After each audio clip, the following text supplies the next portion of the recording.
आकाशवाणी भोपाल से प्रस्तुत है देवास जिले की चिट्ठी। आलेख नितिन गुप्ता, वाचन स्वर शरद बाघेला। मध्य प्रदेश के पश्चिमी पार्श्व में स्थित मालवा क्षेत्र के सुरम्य जिले देवास के निवासियों ने बीता पखवाड़ा शीतलहर और मौसम के अलग अलग रंगों के बीच बिताया। इन दिनों देवास जिले में तेज सर्दी पड़ रही है। पिछले दिनों शहरी क्षेत्र में पारा गिरकर 6 से 9 डिग्री के आसपास रहा, तो वहीं जिले के ग्रामीण अंचलों में तापमान 5 डिग्री से भी नीचे पहुंच गया। अत्यधिक ठंड का असर रबी की फसलों पर भी देखने को मिल रहा है। देवास जिले की बागली, सोनकच्छ, टोंकखुर्द और कन्नौद तहसील के गांवों में गेहूं, चने, मटर और सब्जियों की फसल अत्यधिक सर्दी से प्रभावित हुई। हालांकि जिले में रबी की फसलों की स्थिति अच्छी बताई जा रही है।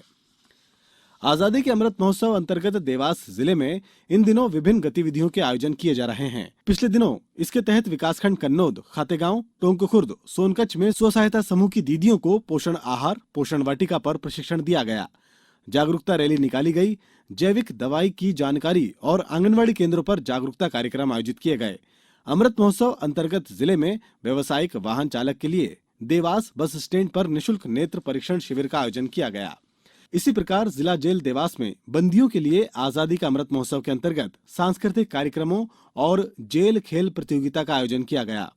सांस्कृतिक कार्यक्रम के अंतर्गत जेल में बंद महिला और पुरुष कैदियों ने देशभक्ति और सांस्कृतिक गीतों पर शानदार प्रस्तुतियां दी। खेल महोत्सव के अंतर्गत बंदियों ने शतरंज, कैरम, कबड्डी, वॉलीबॉल, रंगोली, मेहंदी और चित्रकला आदि अन्य प्रतियोगिताओं में हिस्सा लिया। देवास जिले में टीकाकरण का कार्य सतत जारी है। टीकाकरण में जिले के कन्नौद विकासखंड में वैक्सीनेशन के प्रति उत्साह दिखाई दे रहा है।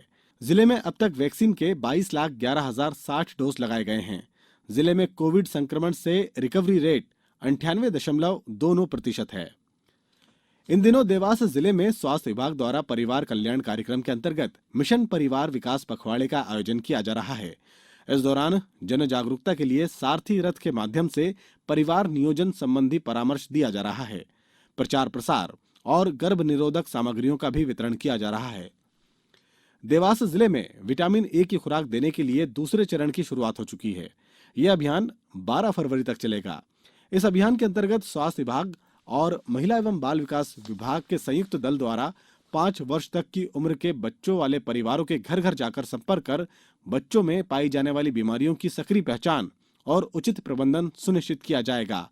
साथ ही 9 माह से 5 वर्ष आयु वर्ग के बच्चों को विटामिन ए की खुराक दी जा रही है। खाद्य प्रसंस्करण आधारित उद्योगों पर 2 दिवसीय कार्यशाला का आयोजन पिछले दिनों देवास में किया गया। कार्यशाला में स्थानीय लोगों को निःशुल्क प्रशिक्षण और विषय विशेषज्ञों द्वारा खाद्य प्रसंस्करण उद्योग की जानकारी दी गई। राष्ट्रीय पशु रोग नियंत्रण कार्यक्रम अंतर्गत इन दिनों देवास जिले के समस्त शहरी और ग्रामीण क्षेत्र के गौ और भैंस वंशी पशुओं को ब्रुसेलोसिस बीमारी से बचाने के लिए 31 जनवरी तक निःशुल्क टीकाकरण किया जाएगा। पिछले दिनों देवास जिले में स्वच्छ गांव हरित गांव पर केंद्रित कार्यशाला का आयोजन किया गया।